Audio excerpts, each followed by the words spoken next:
Hai teman-teman, selamat datang di kelas psikolinguistik.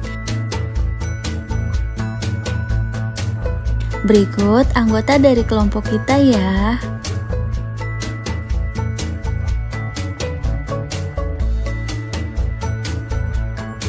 Kali ini kita akan membahas mengenai gangguan berbahasa pada anak yang akan disampaikan oleh Bangkit dan Gali. Assalamualaikum warahmatullahi wabarakatuh. Kami dari kelas psikolinguistik Indonesia Universitas Ahmad Dahlan. Kali ini kita akan memaparkan mengenai salah satu fenomena yang terjadi di sekitar kita, yaitu permasalahan gangguan berbahasa pada anak. Dalam analisis kita menggunakan teori Kutzler. Nah, Kutzler sendiri berpendapat bahwa bahasa memiliki 3 fungsi, yakni ekspresi, evokasi, dan representasi. Selain itu ada fungsi lain yang tidak dapat dimasukkan ke dalam gerakan ekspresi, yaitu fungsi koordinasi berguna untuk mengkoordinasikan atau menyelaraskan bahasa dengan isi atau kandungan makna. Definisi dan penjabaran teori perkembangan berbahasa atau komunikasi anak formal menurut Kutzler dalam Eja Saja dan Darjo Soekarjo. Anak-anak khususnya yang masih berada di bangku taman kanak-kanak berada di tahap kemampuan berbahasa usia 3, 4, sampai 4, 5 tahun. Usia 3, 4, sampai 4, 5 tahun biasanya terjadi secara cepat.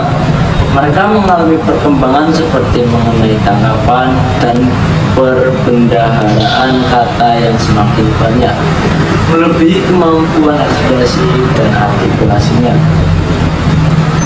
Anak-anak di usia segini cenderung ingin bisa bercerita hal-hal yang ia sukai lebih cepat daripada kemampuan lidahnya.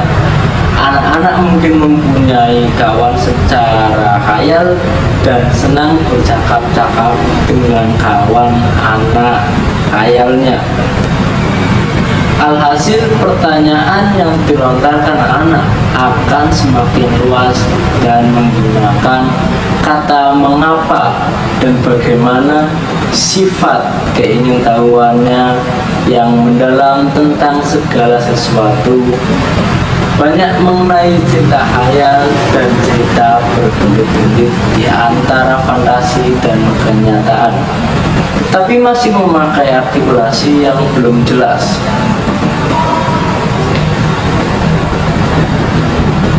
Analisis bagaimana teori tersebut menjawab permasalahan yang ada. Setiap anak akan mengalami perkembangan yang berbeda-beda. Ada anak yang cepat dalam berkembang, namun tidak dipungkiri ada yang mengalami keterlambatan dalam berkembang. Jadi, meskipun mengalami perkembangan yang berbeda-beda, setiap anak tetap melalui tahap perkembangan. Sehingga ketika menginginkan anak-anak berkembang sesuai dengan tahap perkembangan, maka hal-hal yang diperlukan adalah dengan melakukan stimulus serta rangsangan yang optimal.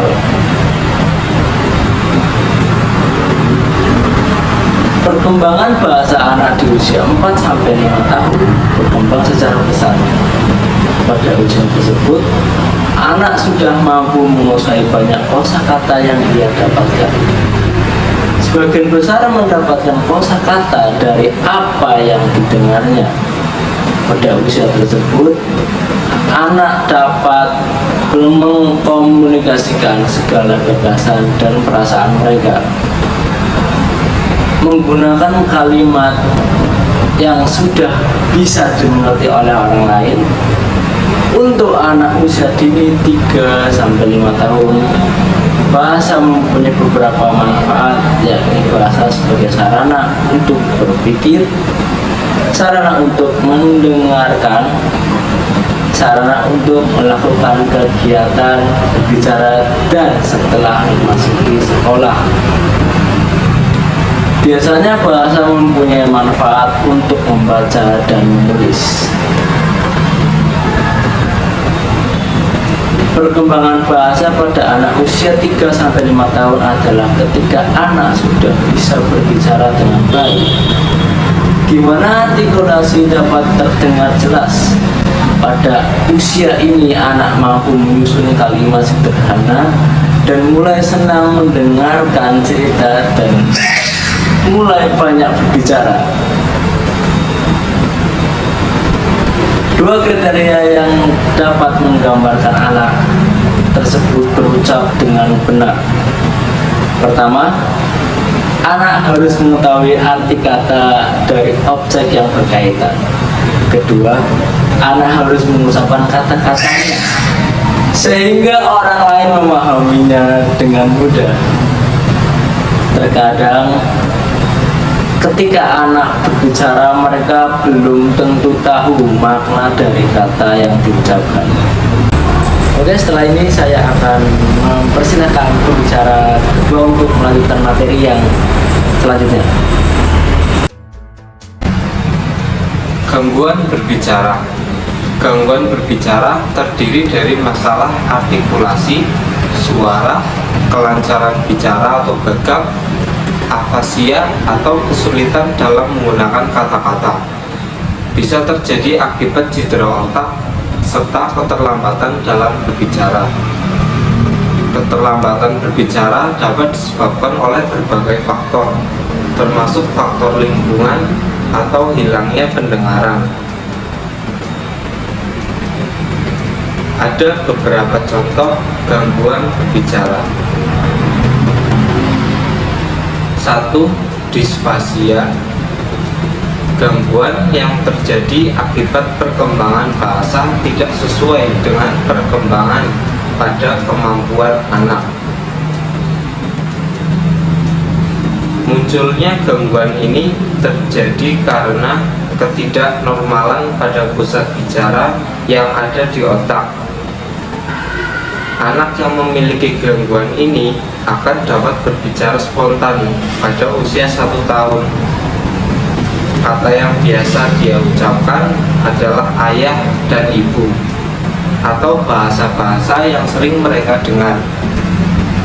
Kemampuan bicara reseptif atau menangkap dari percakapan orang lain sudah baik, tapi kemampuan bicara ekspresif atau menyampaikan sesuatu mengalami keterlambatan.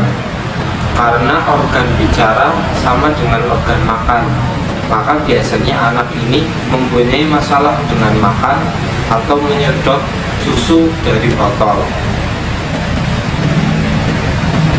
Selanjutnya adalah gangguan disintegratif pada anak-anak atau childhood disintegrative disorder. Pada usia 1-2 tahun, anak tumbuh dan berkembang dengan normal, kemudian kehilangan kemampuan yang sudah dikuasainya dengan baik. Anak berkembang normal pada usia 2 tahun pertama seperti kemampuan komunikasi, sosial, bermain, dan berperilaku. Namun kemampuan itu terganggu sebelum usia 10 tahun. Yang terganggu diantaranya adalah kemampuan bahasa, sosial, dan motorik. Selanjutnya yang ketiga adalah sindrom Asperger. Gejala awal yang timbul ialah gangguan dalam interaksi sosial. Selain itu timbul gejala pengulangan perilaku atau ketertarikan dan aktivitas. Anak yang mengalami gangguan ini cenderung mempunyai gangguan kualitatif dalam berinteraksi dengan lingkungan sosialnya. Hal tersebut ditandai dengan gangguan dalam penggunaan beberapa komunikasi. Komunikasi nonverbal seperti mata, pandangan, ekspresi wajah, dan sikap tubuh yang ditunjukkannya. Gangguan tersebut berdampak besar sehingga anak tidak bisa bermain dengan anak sebaya dan kurang menguasai hubungan sosial serta emosional. Selanjutnya yang keempat adalah gangguan multisystem development disorder atau MSDD.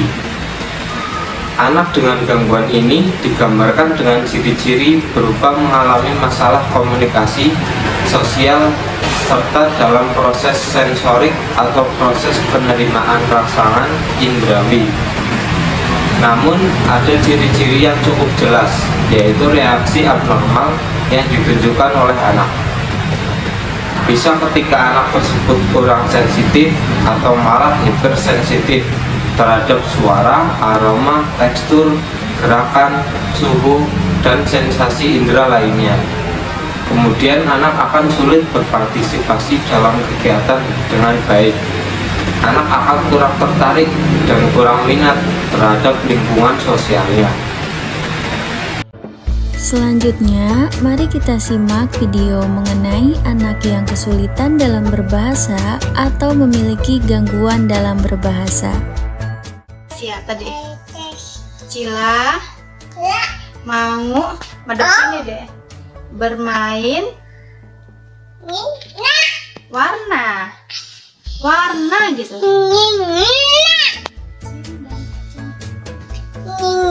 Bukan enak, warna gitu. Ini ada coklatnya. Nah, iya, gigiku hilang satu. Sini bunda yang nunjukin, ada situ, jangan deket-deket banget. Dah, ini warna apa deh? Warna warna apa deh? Hijau. Gitu deh.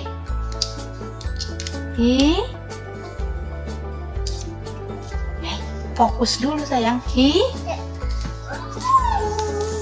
Hijau. Wah.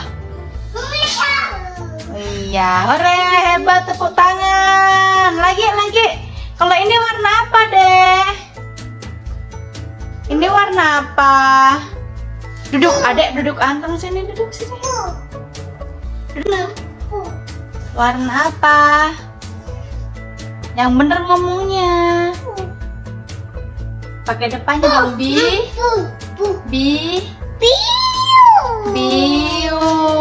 ya.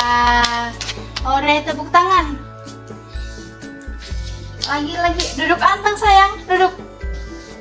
Ini warna apa? Ini. Adek.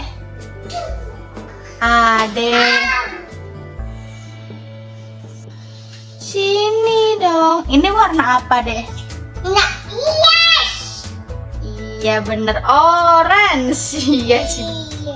Oh, coba ngomongnya yang bener. Iya, orange. Iya, udah tepuk tangan dong kalau bener. Tepuk tangan, hebat. Lagi. Kalau ini warna apa? Warna emping. Iya, hore, tepuk tangan. Hore, tepuk tangan coba. Yeay, warna emping. Benar, kalau bener tepuk tangannya gimana deh?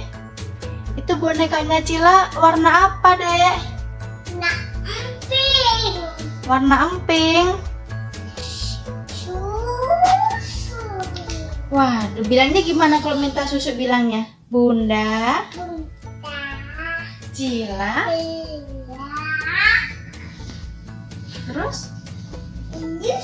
Terus apa ngomongnya? Mau? Dek? Dek. Shh. Hei, pingsan ya? Pura-pura pingsan ya? Bilangnya gimana Bunda? Gimana? Susu. Cila. Susu. Bunda. Bunda. Tolong. Pakai to. Cila Mau minum susu. Susu, bukan su. Susu. Ya, hore. Ya, Bunda buatin susu dulu ya, Dek.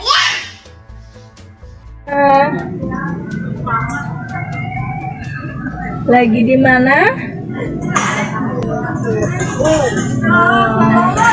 Lihat apa tadi? Oke, ayo diri. Dadah dulu sama papa.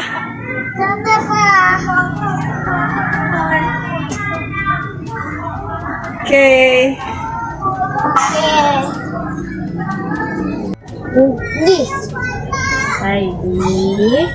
Egi abis naik apa? Naik kereta, naik trainpot juga kan? Terus ketemu apa? Ketemu sapi ya? Iya. Sapinya warna apa? Bis itu. Oh, naik bis kita. Kayak bis itu. Iya. Terus ada sapi kan? Nangis nggak? Enggak. Masa? Siapa yang nangis? Saya. Terus Bumia gimana? Digendong dong. Ya, Bil. Digendong sama Bumia. Iya. Ayo. Ngapain? Ayo kita rally. Capek aku. Rally. Kali ini Abang Sapir dan Mama mau belajar anggota tubuh. Kepala mana? Hidung, mulut, gigi, lidah. Perut mana perut? Sini dong, nggak kelihatan. Tangannya mana? Makasih, dadah. Abang udah belajar anggota tubuh. Halo, Mama Ira. Abang Sapi. Mau nyanyi lagu Nina Bobo.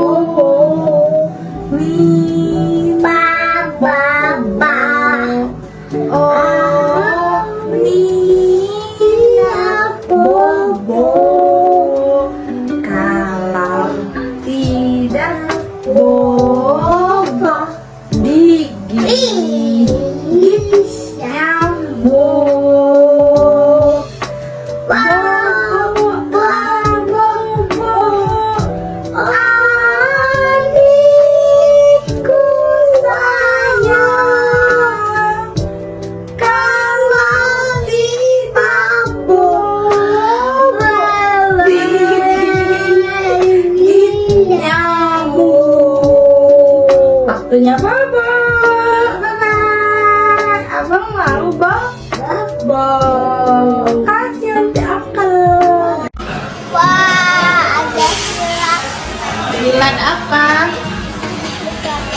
Ada silat. Mana lihat apa? Nggak tahu. Ada lihat orang. Bukan. Jadi Kelihatan. apa? Lihat apa? Mainan. Oh, terus ada lihat mainan. Gimana?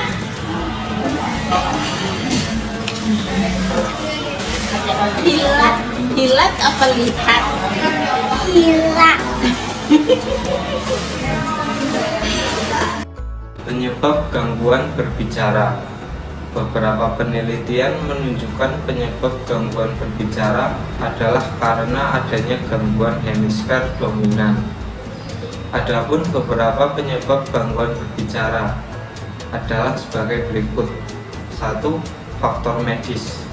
Faktor medis yang paling berperan dalam kesulitan belajar berbicara adalah tidak atau kurangnya fungsi sistem syaraf pusat yang disebabkan oleh cedera atau memar.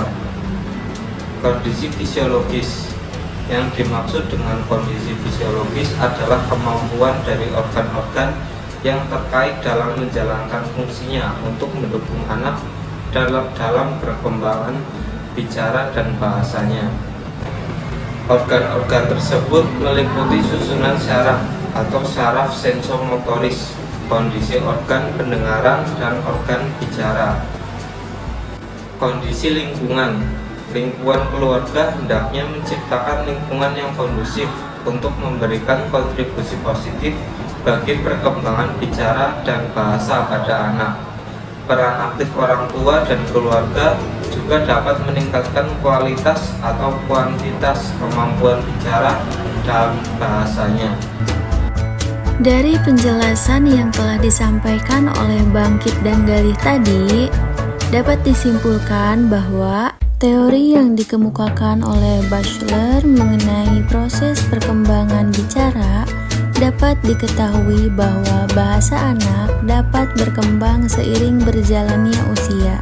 Dalam prosesnya, anak juga dapat dipancing dengan stimulus dan rangsangan yang optimal. Selain itu, lingkungan sekitar juga turut mempengaruhi perkembangan bahasa anak. Bahkan, peranan orang tua juga sangat dibutuhkan saat terjadi gangguan-gangguan bahasa. Dengan identifikasi tersebut, kita dapat mencegah dan mengatasi permasalahan yang terjadi. Sekian penjelasan dari fenomena psikolinguistik yang kita bahas, yaitu gangguan berbahasa pada anak.